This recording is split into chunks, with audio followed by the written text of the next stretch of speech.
Gold, trusted gold buyers. మీరు తాకట్టు పెట్టిన బంగారాన్ని విడిపించి ఈ రోజు ఉన్న మార్కెట్ ధరకు కొనబడను.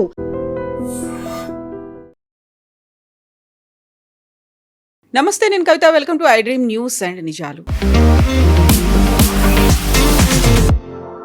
ఇరాన్ మీద అమెరికా, ఇజ్రాయెల్ దాడులు వరుసగా 3వ వారం కూడా కొనసాగుతున్నాయి. Iran security officer Larijani చనిపోయినట్టుగా అనౌన్స్మెంట్ కూడా వచ్చింది. దీంతో పాటుగా పాకిస్తాన్, ఆఫ్ఘనిస్తాన్ మధ్యలో జరుగుతున్నటువంటి ఘర్షణలు కూడా 3వ వారం కొనసాగుతున్నాయి. ఆఫ్ఘనిస్తాన్లో ఉన్నటువంటి డీ అడిక్షన్ సెంటర్ మీద పాకిస్తాన్ దాడి చేసింది. 400 మందికి పైగా రోగులు మరణించినట్టు వార్తలు వస్తున్నాయి. ఈ రెండు ప్రాంతాల్లో యుద్ధాలకి అసలు కారణం ఏంటి, ఎందుకని కొనసాగుతూనే ఉన్నాయి, 3వ వారం కూడా ఇంత తీవ్ర స్థాయిలో నష్టం ఎందుకు జరుగుతోంది, ఎప్పుడు ఆగిపోతాయి? మనతో పాటుగా ఉన్నారు సీనియర్ జర్నలిస్ట్ సురేష్ కొచ్చాతిల్ గారు. సార్ నమస్తే. సో మనం ఇప్పటిదాకా ఓన్లీ ఇరాన్ గురించే మాట్లాడుకున్నాం, ఎందుకంటే అది తీవ్ర స్థాయిలో ప్రభావాన్ని చూపిస్తుంది ప్రపంచవ్యాప్తంగా అనుకున్నప్పుడు. సైలెంట్గా యుద్ధం జరుగుతూ వెళ్తోంది పాకిస్తాన్ అండ్ ఆఫ్ఘనిస్తాన్ మధ్య. ఒకే అటాక్ జరిగింది, 400 మంది చనిపోయారు. ఏం జరుగుతోంది అసలు ఇక్కడ? మన ఆఫ్ఘనిస్తాన్ చూస్తే పాకిస్తాన్కి అమెరికా ఒక బ్లాంక్ చెక్ ఇచ్చినట్లుంది. చాలా రోజుల నుంచి అమెరికాకి ఆఫ్ఘనిస్తాన్లో అక్కడున్న గవర్నమెంట్ని మార్చడానికైతే కాలేదు, కానీ ఏదైనా ఒక యాక్షన్ తీసుకోవాలని ఉంది వాళ్ళకి. అమెరికా మీద ఏం దాడేం చేయట్లేదు వీళ్ళు, కానీ పాకిస్తాన్ మీద దాడి జరుగుతుంది. అది కూడా Tehreek Taliban. Tehreek Taliban operate చేస్తుంది డురాండ్ లైన్ దగ్గర, అంటే పాకిస్తాన్ ఆఫ్ఘనిస్తాన్ సపరేట్ చేస్తున్న బార్డర్ లైన్ దగ్గర. మళ్ళీ కాబుల్ మీద ఎందుకు బాంబు వేస్తున్నారు, అదొక ప్రశ్న వచ్చింది. వీళ్ళేమన్నారంటే ఆల్ ద టెర్రరిస్ట్ అక్కడే ఉన్నారని. ఇదే డైలాగ్ మనం ఇజ్రాయెల్ వైపు నుంచి వింటుంటాం. బేరూట్ మీద ఎందుకు దాడి చేశారు, గాజా మీద ఎందుకు దాడి చేశారు, ఆ బిల్డింగ్లో మొత్తం టెర్రరిస్ట్ ఉన్నారు, దానికోసం కొట్టామని. ఇప్పుడు కొట్టింది ఒక డీ అడిక్షన్ సెంటర్ని కొట్టారు. ఆఫ్ఘనిస్తాన్లో మనకు తెలిసిందే drugs is a major problem. అక్కడ ఓపియం కల్టివేషన్ చాలా ఎక్కువ ఉంది. సో డ్రగ్స్ చాలా పెద్ద ఇష్యూ అక్కడ చాలా స్ట్రిక్ట్ రూల్స్ కూడా ఉంది. ఎవరినైనా డ్రగ్స్తో పట్టుకుంటే అంతే సంగతి వాళ్ళది. ఇరాన్ లాగానే సేమ్ థింగ్. కానీ ఇప్పుడు జరుగుతున్న ఈ బాంబింగ్ క్యాంపెయిన్లో మీరు ఒక మార్పు చూస్తున్నారు. అంటే ముందు బార్డర్ ఏరియాస్లో క్లాషెస్ ఉండే, పాకిస్తాన్ వైపు దాడి చేయడము, పాకిస్తాన్ నుంచి ఎయిర్ ఫోర్స్ వచ్చి బార్డర్ ఏరియాస్ దగ్గర తెహ్రీకే తాలిబాన్ క్యాంపులు కొట్టడం మొదలుపెట్టారు. దాని తర్వాత వారు బాగారం ఎయిర్ ఫోర్స్ బేస్ మీద కొట్టారు మొన్న. ఇప్పుడు కాబుల్ మీద చేస్తున్నారు. దీనికి సంకేతం ఒకటే సింపుల్, ఏంటంటే అమెరికా అక్కడ కూడా ఒక రెజీమ్ చేంజ్ ట్రై చేస్తున్నారా. కానీ మనకి ఆఫ్ఘనిస్తాన్ హిస్టరీ చూస్తే ఇది సాధ్యం కాదు. అంతే ఈజీగా వాళ్ళు లొంగిపోరు, అసలు లొంగిపోరు, ఛాన్సే లేదు. ఎందుకంటే మన హిస్టరీ చూస్తే ఆఫ్ఘనిస్తాన్ రీసెంట్ హిస్టరీ చూద్దాం, ఎక్కువ 16th 17th సెంచరీ వెళ్ళక్కర్లేదు.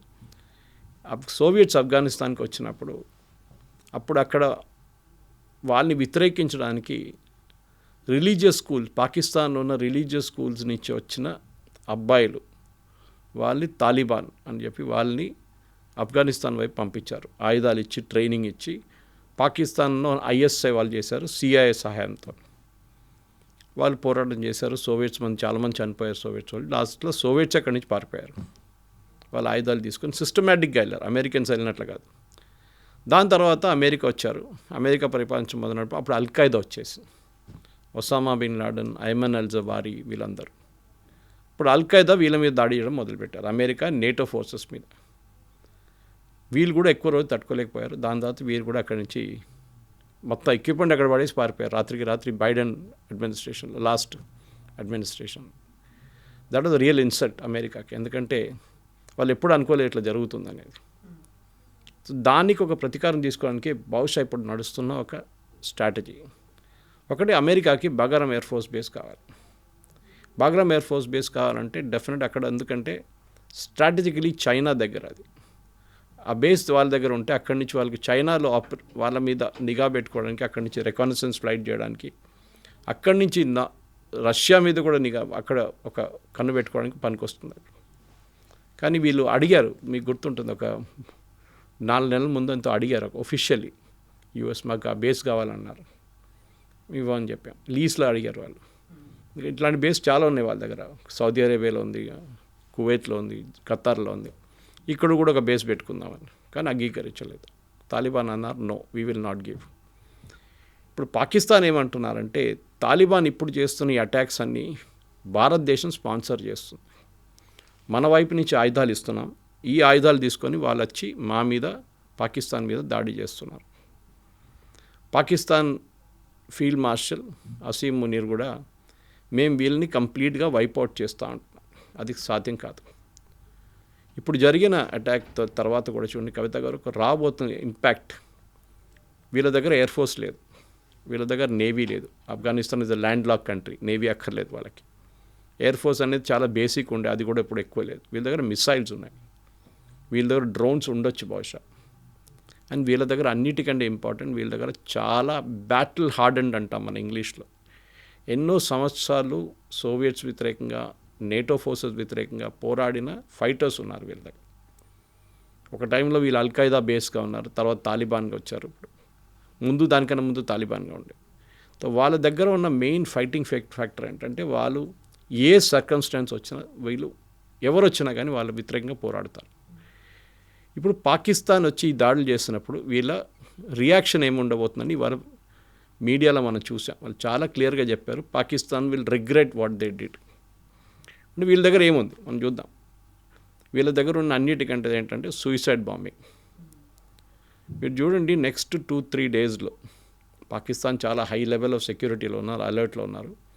అప్పుడు కూడా పాకిస్తాన్లో ఐదర్ ఆర్మీ క్యాంప్స్ ఆర్ మస్జిద్లు లేకుంటే క్రౌడెడ్ మార్కెట్ ప్లేస్లో వీళ్ళు దాడి చేస్తారు.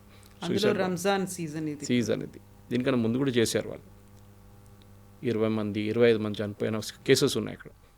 సో వీళ్ళ స్ట్రెంగ్త్ ఇది. సో వాళ్ళ స్ట్రెంగ్త్ వాడుకుంటారు, వాళ్ళు తప్పేం లేదు దాంట్లో. As a guerrilla force technically మీరు అదే చేస్తారు. దాని తర్వాత వీళ్ళు ఇంకా చేయగలిసిన చాలా ఉన్నాయి. ఒకటి, వీళ్ళకి ఒకసారి డ్రోన్స్ వచ్చింది అనుకోండి, వీళ్ళ చేతికి డ్రోన్స్ అయితే చాలా ఈజీగా దొరుకుతుంది ఇప్పుడు. అది మీకు చైనా వైపు నుంచి వస్తుంది, కానీ చైనా వాళ్ళకి ఇవ్వరు, ఎందుకంటే పాకిస్తాన్ చైనా బాయ్. మిగతా ఎవరైనా తజికిస్తాన్ వైపు పెద్దగా ఫ్యాక్టరీ ఉంది, రష్యాకి సప్లై చేస్తారు వాళ్ళు ఇస్తే తెలియదు, అది కూడా ఉండొచ్చు. రష్యా ఆఫ్ఘనిస్తాన్ ఆర్మీని డ్రోన్స్ ఇచ్చి వాళ్ళకి హెల్ప్ చేస్తే, వాళ్ళకి సహాయం చేస్తే హిస్టరీ మళ్ళీ రిపీట్ అవుతుంది అది. ఎందుకంటే అటువైపు వాళ్ళ ఐడియా ఏంటంటే పాకిస్తాన్ అనేది ఒక యుఎస్ బేస్, వాళ్ళని కొట్టాల్సింది మనం.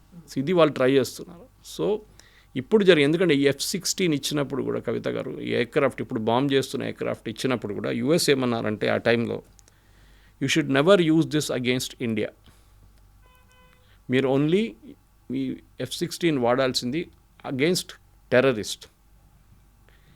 కానీ మన వైపు కూడా వీళ్ళు ఆపరేషన్ సింధూర్ టైంలో కూడా F-16s వాడారు. ఇప్పుడు రీసెంట్లీ ఒక 6 నెలల ముందు అమెరికా ఒక కొత్త ఎక్స్పాన్షన్ అంటే అప్గ్రేడేషన్ ప్లాన్ రివీల్ చేశారు ఈ F-16స్కి. కొత్త రాడార్ సిస్టమ్స్, కొత్త మిసైల్స్, కొత్త ఏవియానిక్స్, యాజ్ కూడా కొత్త ఎయిర్క్రాఫ్ట్ లాగా చేయడానికి ఇప్పుడున్న ఎగ్జిస్టింగ్ పాకిస్తాన్ F-16లో. ఎందుకంటే చాలా టైంలో ఒక 3 సంవత్సరాల ముందు వీళ్ళు మొత్తం బ్యాన్ చేశారు, పాకిస్తాన్కి ఏం ఎక్స్పోర్ట్స్ చేయకూడదు అని చెప్పేసి, యూఎస్ నుంచి ఏ డిఫెన్స్ ఎక్విప్మెంట్ పాకిస్తాన్కి ఇవ్వకూడదని. ఇప్పుడు ఆ రూల్ మార్చేశారు ట్రంప్ వచ్చిన తర్వాత. బహుశా దాని నుంచే వీళ్ళు కొత్త అటాక్స్ ఇప్పుడు చేస్తున్నారు. కానీ మన వైపు నుంచి మనం ఏమైనా సహాయం చేస్తుంటా తెలియదు, ఏదైనా జరగవచ్చు రేపు. కానీ ఒక్కసారి వీళ్ళ దగ్గర మిసైల్స్ అండ్ డ్రోన్స్ వస్తే వీళ్ళు పాకిస్తాన్ మీద విపరీతమైన దాడి చేస్తారు, దాంట్లో డౌట్ లేదు. మనకేం కావాలి యాజ్ ఎ నేషన్, మనం డెఫినెట్గా మన మీద వీళ్ళు కాశ్మీర్లో చేస్తున్న దాడులు పాకిస్తాన్, అదే దాడులు ఇప్పుడు ఆఫ్ఘనిస్తాన్ అంటే తాలిబాన్, తెహ్రీకే తాలిబాన్ పాకిస్తాన్ మీద చేస్తున్నారు. కానీ ఇప్పుడు ఏడుస్తున్నారు పాకిస్తాన్, ఇండియా ఆయుధాలు ఇస్తున్నాయి, ఇండియా టెర్రరిస్ట్ని పంపిస్తున్నారు. మీరేం చేస్తున్నారండి కాశ్మీర్లో? మీరు కూడా అదే పని చేస్తున్నారు కదా. సో మీకు ఇప్పుడు ఇంగ్లీష్లో చెప్తారు, taste of your own medicine అంటారు, మీకు అదే వచ్చింది. సో ఇండియా డెఫినెట్గా, ఇండియాకు ఒక స్ట్రాటజిక్ మూవ్ ఉంది. ఎందుకంటే అటు పక్కన జస్ట్ 100-200 కిలోమీటర్స్ అవే అక్కడ ఇంకా పెద్ద గొడవ నడుస్తుంది. స్ట్రేట్ ఆఫ్ హోర్మోజ్ కానీ మిగతా ఆప్షన్స్ కానీ, అక్కడ ఇరాన్, యుఎస్, ఇజ్రాయెల్ గొడవ నడుస్తుంది. అక్కడ చాలా మలుపులు తిరుగుతున్నాయి. ఇదందరూ మర్చిపోయారు దీని గురించి. కానీ ఒకసారి ఇది ఇష్యూ సాల్వ్ అయిపోతే, Iran issue, Afghanistan Pakistan issue అనేది ఇంకా చాలా సంవత్సరాలు నడుస్తుంది, ఇది ఇప్పుడు ఆగదు. ఏదో పీస్ టాక్స్ అన్నారు, నడిమిట్లో పీస్ టాక్స్ చేశారు, సౌదీ అరేబియా పిలిపించారు, ఖత్తర్ వాళ్ళు పిలిపించారు, కానీ ఎక్కువ రోజులు ఈ ఆఫ్ఘాన్స్ వినరు, ఎవరిని వినరు. మనం వాళ్ళకి చాలా సహాయం చేశాం. మీకు గుర్తుంటుంది, ఒక పెద్ద హాస్పిటల్ కట్టాం మనం కాబూల్లో, ఇందిరాగాంధీ హాస్పిటల్. ఇప్పుడు మనకు రోడ్స్ వేస్తున్నాం, ఇప్పుడు కూడా దీనికన్నా ముందు కూడా చేస్తుండే. వాళ్ళ హైవేస్ ఇంప్రూవ్ చేస్తున్నాం, వాళ్ళ ఇన్ఫ్రాస్ట్రక్చర్ ఇంప్రూవ్ చేస్తున్నాం, వాళ్ళకి డ్యామ్ కడుతున్నాం, పవర్ ప్లాంట్లు కడుతున్నాం. కానీ పాకిస్తాన్కి ఇదేం నచ్చట్లేదు. ఎందుకంటే వాళ్ళేమనుకుంటున్నారంటే ఇండియా వీళ్ళ దగ్గర ఒక ఆలైగా మారిపోతున్నారు, ఒక ఫ్రెండ్గా మారిపోతున్నారు, ఒక ఎక్స్టెన్షన్ యూనిట్గా మారిపోతున్నారు ఇండియాది అని చెప్పి. ఎస్, డెఫినెట్గా మారుతారు. ఎందుకంటే వాళ్ళని ఎవరు సహాయం చేయట్లేదు, ఇప్పుడు చేస్తున్న మనం ఒక్కరే. పాకిస్తాన్ చేస్తే కూడా వాళ్ళు అంగీకరిస్తారు, పాకిస్తాన్ చేయట్లేదు ఎందుకంటే యూఎస్ చేయనియరు. ఈ పరిస్థితి ఉంది ఆఫ్ఘనిస్తాన్. ఇప్పుడైతే స్టేటస్కో ఉంది. బహుశా నెక్స్ట్ 3-4 రోజులు ఏదైనా పెద్ద 2-3 అటాక్లు జరగవచ్చు పాకిస్తాన్లో. చూద్దాం ఏమవుతుంది అనేది చెక్ చేయాల్సి వస్తుంది. సో పాకిస్తాన్, ఆఫ్ఘనిస్తాన్ 2 ముస్లిం దేశాలు. ఆ 2 దేశాలే మధ్యలో కొట్టుకుంటూ ఉన్నాయి. ఇంకొక ముస్లిం దేశాన్ని ఇరాన్ మీద అమెరికా, ఇజ్రాయెల్ అటాక్ చేస్తోంది. ఖమేనీ తర్వాత అంత పొజిషన్లో, హై పొజిషన్లో ఉన్నటువంటి ఇంకొక leader, security officer Larijani చనిపోయినట్టుగా అనౌన్స్మెంట్ కూడా వచ్చింది. ఆ తర్వాత టార్గెట్స్ ఇంకా కంటిన్యూ అవుతూనే ఉంటాయా అమెరికా, ఇజ్రాయెల్వి? అలీ లారిజానీ అనే మనిషి ఒక ఆర్డినరీ హ్యూమన్ బీయింగ్ కాదు, ఇరాన్లో ఏదో ఒక లీడర్ అని కాదు. ఆయన secretary of Iran's supreme national security council, మన హయ్యెస్ట్ డిసిషన్ మేకింగ్ బాడీస్ అంట. ఆయన మీద దాడి చేయడం, ఆయన చంపడం అనేది యాజ్ గుడ్ యాజ్ సుప్రీం లీడర్ని చంపడం అనేది. ఇన్ఫ్యాక్ట్ ఏం చెప్పినంటే లారిజానీ ఆయన 67 సంవత్సరాలు ఉండే ఆయనకి. ఎఫెక్టివ్గా సుప్రీం లీడర్ని శనివారం 2 శనివారాల ముందు చనిపోయిన 28 ఫిబ్రవరి 28 చనిపోయిన రోజు నుంచి ఆయన నడిపిస్తున్నారు ఇరాన్. ఎక్కడ ఉన్నాడో ఏమయ్యాడో తెలియదు. మొన్న కూడా ఆయన ఒక రోడ్డు మీదకి వచ్చి ఒక ప్రొసెషన్తో ఊరేగింపు తీశారు దేనికో, దాంట్లో కూడా ఆయన వచ్చారు, పార్టిసిపేట్ చేశారు. యూఎస్కి ఒక వార్నింగ్ ఇచ్చారు, చూడండి నేను ఇక్కడే ఉన్నాను, మీలాంటి ఎప్స్టీన్ ఐలాండ్లో వెళ్ళి మేము దాచుకోలేదు ట్రంప్ లాగా, నేను ఇక్కడ ఉన్నాను, రోడ్డు మీద మా ప్రజలతో ఉన్నా అని చెప్పారు. కానీ బహుశా ఆయనకు తెలిసి ఉండొచ్చు ఆయన కూడా టార్గెటెడ్, నెంబర్ 1 టార్గెట్ ఉంటుందని. అండ్ ఇజ్రాయెల్ అది చాలా క్లియర్గా చెప్తారంట. ఈ పరిస్థితుల్లో లారిజానీది ఒక ఇమేజ్ ఇరాన్లో రేపు ఏం కావబోతుందని. ఎందుకంటే వీళ్ళు ఇవాళ ఐ థింక్ వాషింగ్టన్ పోస్ట్లో, న్యూయార్క్ టైమ్స్ చాలా మంచి ఆర్టికల్ కూడా వచ్చింది. ద లారిజానీ ఫ్యామిలీ, ఇన్ఫ్యాక్ట్ ఆయన middle name is a Zoroastrian name, I'm not getting his full name. Larijani family is the Kennedy of US అన్నారు. Kennedy family, highly educated. ఈయన కూడా మ్యాథ్స్లో ఒక ప్రొఫెసర్గా ఉండే. వీళ్ళ brother is a physics professor. ఒక ఆయన ఏమో scientist. His niece was a practising doctor in California మొన్నదాకా. వీళ్ళ హైలీ ఎడ్యుకేటెడ్ ఫ్యామిలీ. కానీ ఈయనని they never allowed him to become the president or ఇంకేదైనా పెద్ద రోల్. ఆయన స్పీకర్గా ఉన్నారు, ఇరాన్ నేషనల్ అసెంబ్లీలో స్పీకర్గా ఉన్నారు ఆయన, కరెక్ట్. కానీ ఆయన్ని రెవల్యూషనరీ గార్డ్స్ చీఫ్ కూడా చేశారు, అన్నీ చేశారు. కానీ we was never allowed to become the president. ఎందుకంటే ఈయన పుట్టింది కోమ్లో, which is one of the holiest Shiite shrines in world, ఇరాన్లో. కానీ ఈయన థియాలజీ గురించి అటువైపు ఎక్కువ వెళ్ళలేదు. He was more into scientific thing. రిలీజియస్గా 10 పుస్తకాలు పబ్లిష్ చేశారండి. He's published 10 books, he's published hundreds of papers, scientific papers. ఆయన ఆర్గ్యుమెంట్ ఎప్పుడు ఒక థియరిటికల్ ఆర్గ్యుమెంట్లో వెళ్తే religious theory versus mathematical theory అని చెప్పి పెద్ద ఒక కాన్సెప్ట్ ఉంది. నేను చదివాను అది ఇవాళ, నిన్న రాత్రి న్యూస్ చూసిన తర్వాత let me read something about ఏమని చూస్తే. చాలా వెరీ ఎక్లెక్టిక్ జెంటిల్మెన్, చాలా హైలీ ఎడ్యుకేటెడ్. ఇన్ఫ్యాక్ట్ ఎస్టర్డే మీరు ట్రంప్ ఒక కామెంట్ చేశారు, మీరు చూసుంటారు, ఇరాన్ గురించి మాట్లాడుతున్నారు. They are very smart people, they are highly educated, they have very good scientific temperament. అక్కడే మనకు అర్థమైపోతుంది. కానీ లారిజానీ లాంటి వాళ్ళు, ఆయనకు ఒక చెడ్డ పేరు ఎక్కడ వచ్చిందంటే, ఈ లాస్ట్ జరిగిన ప్రొటెస్ట్లో ఆల్మోస్ట్ 2,000 నుంచి 3,000 అంటున్నారు. కానీ ఒఫిషియల్ ఫిగర్స్, అది యాక్చువల్ ఫిగర్స్ 10,000 మంది దాకా చనిపోయారు ఫైరింగ్లో అని చెప్పి. అది మెయిన్గా చేపించిన మంచి లారిజానీ. దానికోసం నేను ఇజ్రాయెల్ నిన్న స్టేట్మెంట్ రిలీజ్ చేసినప్పుడు కూడా అదే అన్నారు, ద గ్యాంగ్ మొత్తం మేము డిస్ట్రాయ్ చేసేసాం, స్లాటర్డ్ చేసిన మనుషులు వీళ్ళు, మనుషులు కాదు వీళ్ళు అని. అట్లాంటి మనిషి మేము చంపేసామని నిన్న సాయంత్రమే ఇజ్రాయెల్ అనౌన్స్ చేశారు. ఇవాళ పొద్దున ఇరాన్ వైపు నుంచి కూడా కన్ఫర్మేషన్ వచ్చేసింది. అది కాకుండా వాళ్ళ బసీజ్ ఫోర్స్ కమాండర్ని కూడా చంపేశారు. ఇప్పుడు ఇరాన్లో ఏం జరగబోతుంది, ఎందుకంటే ఒక పవర్ వ్యాక్యూమ్ వచ్చేసింది. ఇప్పుడు ఈ లారిజానీ అనే మనిషి ఈవెన్ ఖమేనీ బతుకున్నప్పుడు కూడా ప్రీవియస్ సుప్రీం లీడర్, ఆయన 86 సంవత్సరాలు ఉండే. సో ఆయన మెంటల్ ఫ్యాకల్టీ అంత పవర్ఫుల్ లేకుండే. లిటరలీ ఈయన మేనేజ్ చేస్తుండని. మొన్న ఒక ఇన్సిడెంట్ జరిగింది. Was hearing it on CNN అనుకుంటాను. ఇరాన్ ఫారిన్ మినిస్టర్ దగ్గర స్టీవ్ విట్కాఫ్ అని చెప్పి అమెరికా ఎన్వాయ్ ఒకరు ఉన్నారు. ఆయనకి ఎక్కడ గొడవ నడిస్తే ట్రంప్ అక్కడ పంపిస్తారు. ఇరానియన్ ఫారిన్ మినిస్టర్ మాట్లాడడానికి ఆయన ఫోన్ చేశారంట. వాళ్ళ ఆఫీస్కి ఫోన్ చేస్తే కొంచెం టైం ఇవ్వండి, మేము చెక్ చేసి విల్ కాల్ యూ బ్యాక్ అన్నారంట విట్కాఫ్ దగ్గర. ఈ ఫారిన్ మినిస్టర్ ఏం చేశారు, ఆయన వాళ్ళ ప్రెసిడెంట్కి ఫోన్ చేశారు, పెజిక్షాన్. ఫోన్ చేసి ఇట్లా స్టీవ్ విట్కాఫ్ ఫోన్ చేస్తున్నారు, వాట్ షుడ్ ఐ డూ అన్నారు. ఆయన ఇమ్మీడియట్గా అన్నారు, చెక్ విత్ లారిజానీ. అంత రిలయబుల్గా ఉన్నారు. పవర్ సెంటర్, ప్రెసిడెంట్ కూడా పవర్ లేదు, it's Larijani who's running the government. ఆయన దగ్గర కనుక్కోండి ఏం చేయాలని. You will either tell you can go ahead and talk, or you will tell you to just forget, మర్చిపోండి, ఏం మాట్లాడకండి అని చెప్తారు. అంత పవర్ఫుల్ మనిషి ఉండే. సో మనం యుద్ధం అని మాట్లాడుతున్నాం. కానీ మనం ఇప్పుడు ఏం చూసామంటే వాళ్ళ టాప్ లీడర్షిప్ని తీసేసిన తర్వాత కూడా వాళ్ళు సర్వైవ్ అయ్యారు. ఎట్లా సర్వైవ్ అయ్యారు అదో కూడా క్వశ్చన్ వస్తుంది. Why was Larijani not in that meeting ఆ రోజు? అందరు కమాండర్స్ ఉన్నప్పుడు ఈయన ఎక్కడ పోయిండు? ఖమనీ ఇప్పుడున్న సుప్రీం లీడర్ ముజ్తబా ఖమనీ, ఆయనకి ఏదో గాయాలు ఆయన బయటకు వచ్చిండు అని.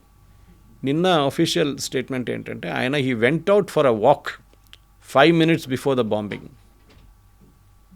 హౌ కంఫర్టబుల్, చాలా కంఫర్టబుల్ కదా. 5 నిమిషాల ముందు, బాంబింగ్ జరిగే 5 నిమిషాల ముందు ఆయన ఆ బిల్డింగ్ నుంచి బయటికి వెళ్ళారంట.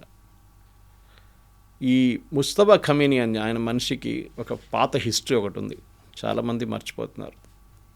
ఆయన లేట్గా పెళ్లి చేసుకున్నాడు, పిల్లలు కనలేదు ఆయనకి. సో ట్రీట్మెంట్ కోసం ఆయన వాళ్ళ వైఫ్ లండన్కి వెళ్తుండే. ఆలోచించండి, sworn enemy. Okay, Khomeini time నుంచి రిలేషన్స్ అసలు యుఎస్తోని కానీ మిగతా నేటో అలయన్స్తో రిలేషన్స్ బాగాలేదు. ముజ్తబా ఖమీనీ ట్రీట్మెంట్కి వెళ్ళింది లండన్లో. అందులో ముజ్తబా ఖమీనీకి లండన్లో 9 లావిష్ విల్లాలు ఉన్నాయి, చాలా లగ్జరియస్ విల్లాలు. అక్కడ నెలల పాటు అక్కడ ఉన్నారు ట్రీట్మెంట్ కోసం. ఫస్ట్ టైం ఏం కాలేదు, సెకండ్ టైం వెళ్ళినప్పుడు బాబు పుట్టారు ట్రీట్మెంట్ తర్వాత. దాని తర్వాత 2 పిల్లలు ఇంకా పుట్టారు.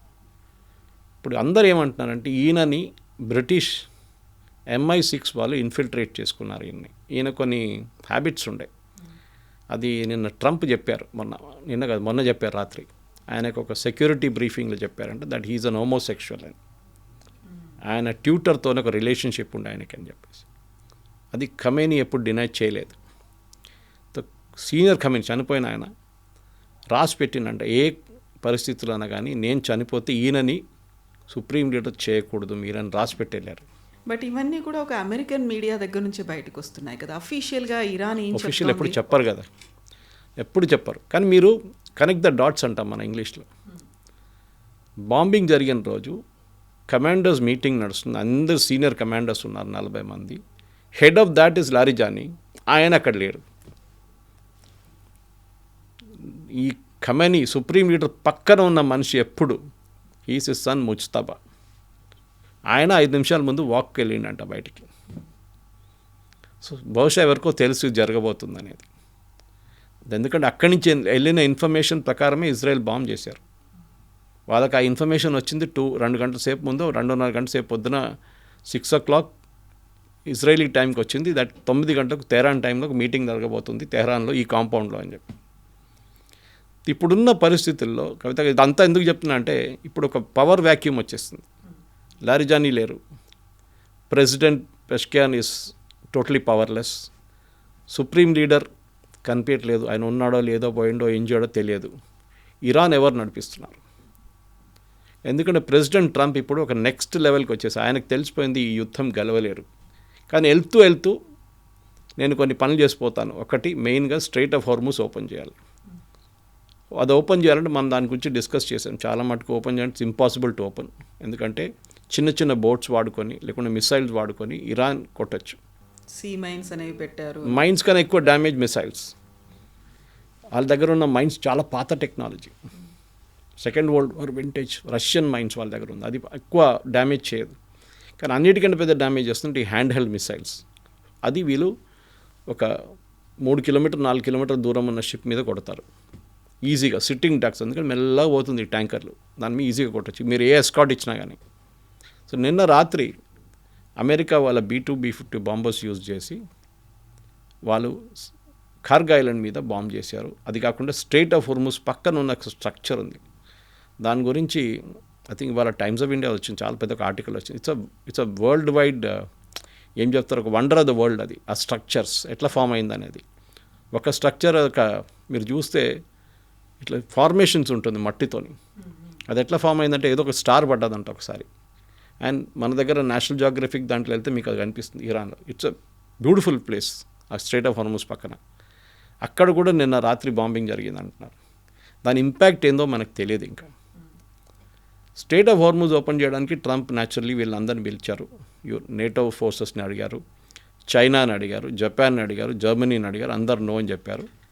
ఇన్ఫ్యాక్ట్ జర్మన్ ఫారిన్ మినిస్టర్ చాలా మంచి స్టేట్మెంట్ కూడా ఇచ్చిండు. ఇది ఎట్లా అంటే, మమ్మల్ని ఇప్పుడు పిలుస్తున్నాడు రమ్మని, టైటానిక్ మునిగిపోతుందని తెలిసినప్పుడు కూడా మనం టికెట్ తీసుకొని టైటానిక్ వెళ్తున్నట్లు ఉంటుంది ఇదని చెప్తున్నారు. So that is the situation there. ట్రంప్కి ఏమంటూ కోపం అంటే వీళ్ళు ఎవరు రావట్లేదు, నాకేం పోయింది, నాకు అక్కడ ఏ రోల్ లేదు, నాకు ఆయిల్ అక్కర్లేదు, ఏం అక్కర్లేదు, ఆయిల్ కావాల్సింది వీళ్ళు, చైనా కానీ జపాన్ కానీ వీళ్ళకి రావాలి, సౌత్ కొరియా కావాలి ఆయిల్ అంతా ఇక్కడి నుంచి వెళ్ళేది, వాళ్ళు ఎందుకు సహాయం చేయట్లేదు. అందరికి తెలుసు, German foreign minister, even French foreign minister చెప్పారు, we did not start this war, మేము ఈ యుద్ధం మొదలుపెట్టలేదు, మొదలుపెట్టిన వాళ్ళు యూఎస్, అప్పుడు మా దగ్గర అడగలేదే. ఒక్కటే ప్రెస్ కాన్ఫరెన్స్లో Trump with in a matter of 3 minutes 3 స్టేట్మెంట్లు ఇచ్చారు, డైవర్స్. ఫస్ట్ అన్నారు యుద్ధం అయిపోయింది, గెలిచేసాం, అక్కడ ఇంకా ఏం చేయడానికి ఏం లేదు అని చెప్పారు. దెన్ అన్నారు మేము యూకే దగ్గర అడుగుతున్నాం, సహాయం అడిగాం లాస్ట్ టైం, అడిగితే వాళ్ళు రాలేదు, I told them I don't need it, మేము ఆల్రెడీ గెలిచేసాం వాళ్ళు, కానీ మిమ్మల్ని గుర్తుపెట్టుకుంటాం మేమన్నారు. Next minute within 30 seconds next statement ఏంటంటే, మేము అడిగాం అందరిని రమ్మన్నా, ఎవరు రావట్లేదు, ఓకే, కానీ కొంతమంది వస్తా అన్నారు, చూద్దామని. 3 contradictory statements with in a matter of 3 minutes. అదే ట్రంప్ మెంటల్ అబిలిటీ చూపిస్తుంది, మీకు స్టెబిలిటీ లేదా అని చెప్పేదంట. ఆయన బాడీ లాంగ్వేజ్ చూడండి, మీరు ఆయన వీడియో వాచ్ చేయండి. ఆయన ఒకటే మాట అంటారు. ఇప్పుడు క్యూబా గురించి మాట్లాడుతున్నారు లేటెస్ట్గా, మేము క్యూబాని కాన్కర్ చేయబోతున్నాం, క్యూబా ప్రెసిడెంట్ని మార్చేస్తాం, I will do what I want. ఆయన వొకాబులరీలో వి అనేది లేదు, ఇట్స్ ఆల్వేస్ ఐ, నేనే డిసిషన్ తీసుకుంటా. అది కరెక్ట్గా ముందుకెట్లా వచ్చింది కవిత గారు అంటే, జాక్ స్టార్మర్కి ఫోన్ చేశారు బ్రిటిష్ ప్రైమ్ మినిస్టర్ నిన్న పొద్దున ఫోన్ చేసి అన్నారంటే, ఇట్లా మీరు మీ ఎయిర్క్రాఫ్ట్ క్యారియర్ పంపించండి, మీ మైండ్ స్వీపర్స్ని పంపించండి అన్నారు.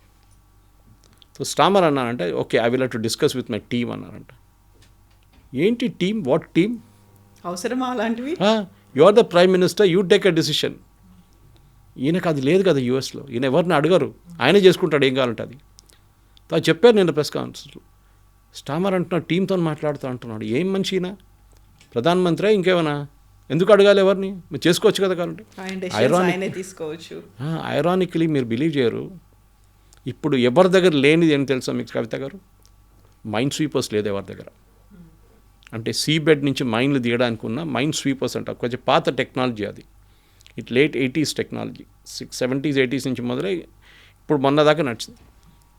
యూకే దగ్గర ఒక సింగిల్ మైండ్ స్వీపర్ లేదు, యూఎస్ దగ్గర ఒక సింగిల్ మైండ్ స్వీపర్ లేదు, ఉన్నది 2 ఎక్కడో కొరియా దగ్గర పడుంది, అది తీసుకురావడానికి టైం పడుతుంది. ఇప్పుడు ఎవరి దగ్గర, మన దగ్గర కూడా లేదు మైండ్ స్వీపర్స్. మొన్న ఒక పెద్ద ఆర్టికల్ చూశాను, మన ప్రింట్ వైర్ వాళ్ళు రాసిన ఆర్టికల్ చూశాను, India is in a very dangerous territory, మన దగ్గర మైండ్ స్వీపర్స్ లేదు. ఇప్పుడు నేను కూడా అనుకున్నాను, ఇదేంటి మనం ఎయిర్క్రాఫ్ట్ కెరీర్ తయారు చేసాం, మనం అది చేసాం ఇది చేసాం, మైండ్ స్వీపర్లు ఎందుకు లేదు మనకు అనుకున్నాం. మనకు అక్కర్లేదు యాక్చువల్లీ. కానీ దాని తర్వాత తెలిసింది ఆ టెక్నాలజీ మారిపోయిందంట, దానికోసం మొత్తం స్క్రాప్ చేసేసారు.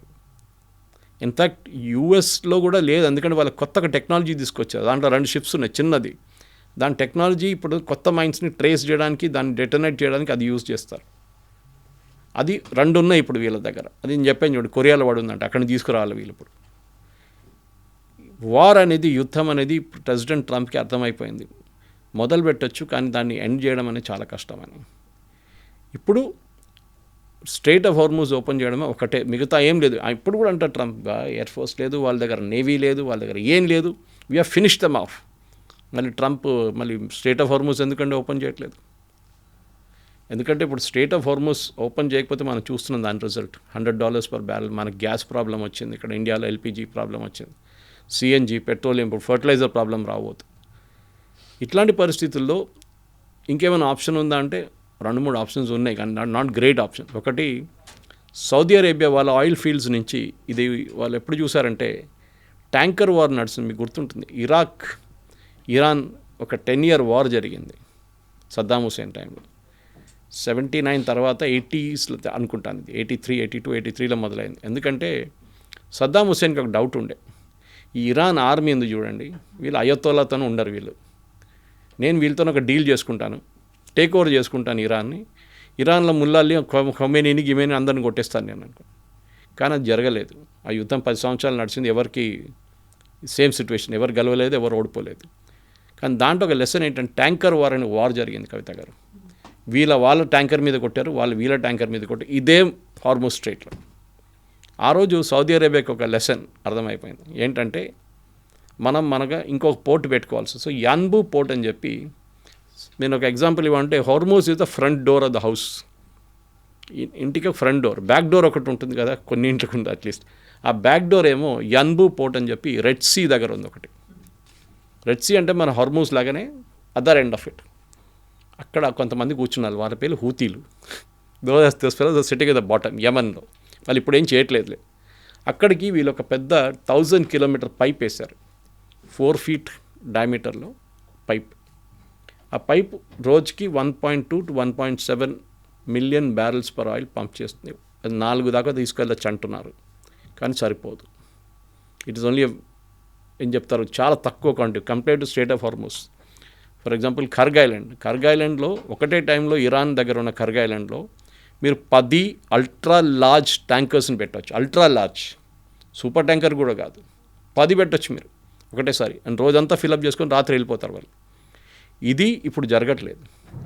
ఇది ఓపెన్ అప్ చేయాలన్నప్పుడు ఛాలెంజ్ ఏంటంటే ఇరాన్ని, ఎస్పెషలీ ఇరాన్లో ఉన్న అన్ఆర్గనైజ్డ్గా ఉన్న వాళ్ళ రెవల్యూషనరీ గార్డ్స్ చేస్తున్న పనులు. ఎందుకంటే ఈ డ్యామేజ్ చేయాలంటే మీరు చిన్న ఫిషింగ్ వెసల్స్ ఉన్నాయి అక్కడ, మన దగ్గర ఫిషింగ్ వెసల్స్ కనిపిస్తుంది చూడ, అట్లాంటిది కేరళ వైపు, గోవా వైపు వెళ్తే మహారాష్ట్ర వైపు, మన ఆంధ్ర వైపు కూడా ఉంటుంది.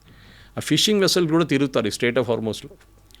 మీరు గుర్తుపట్టలేరు ఎవరు ఏ షిప్పింగ్ వెసల్, ఏ ఫిషింగ్ వెసల్ ఏది ఇరానియన్ నేషనల్ గార్డ్ వెసల్ ఏదని మీరు గుర్తుపట్టలేరు. దీల మీద బాంబు వేశారనుకోండి, పెద్ద ఇష్యూ అయిపోతుంది. అరే మీరు సివిలియన్స్ని చంపేశారు, మీరు పాపం వాళ్ళు కష్టపడుతున్నారు, వాళ్ళు ఫిషరీస్ వాళ్ళు, ఫిషర్మెన్ వాళ్ళని చంపేశారంటారు. అదే ఫిషర్మెన్ రేపు ఒక మిసైల్తో రావచ్చు. ఈ పరిస్థితిలో ఉన్నాం మనం ఇప్పుడు. Yanbu port is one option, కానీ నాట్ ద బెస్ట్ ఆప్షన్. ఇంకోటి ఏంటంటే మనం అర్థం చేసుకోవాల్సి, why Hormuz is so important.